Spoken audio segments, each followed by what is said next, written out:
3. Mayong aga mga kahag, siya kita subong sa Barangay Tumukon, Ilabutotan, Iloilo. Subong Sabado, August 15.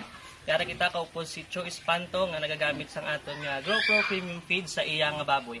May mga gamay lang kita nga mga pamangkutanon nga siya nagagamit sa aton nga GoPro Premium Feed. So, Miss Cho, pila na ni ka weeks ang imo nga baboy?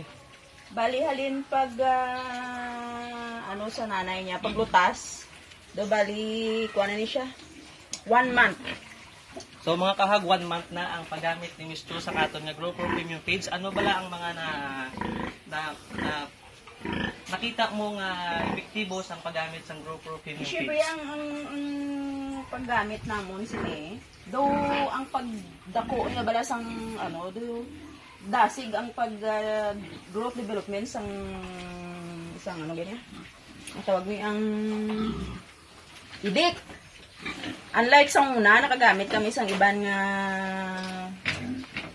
nga feeds, pero subong niya lain ang iya sang GoPro Premium Feeds feeds mo nato. na siya. So bali mga kahag, ang aton nga GoPro Premium Feeds nagapamatuod nga nagapadasi kini sang pagdako sa aton baboy kag nagales sang baho sa aton nga mga baboy. So muna mga kahag, madamo gid salamat.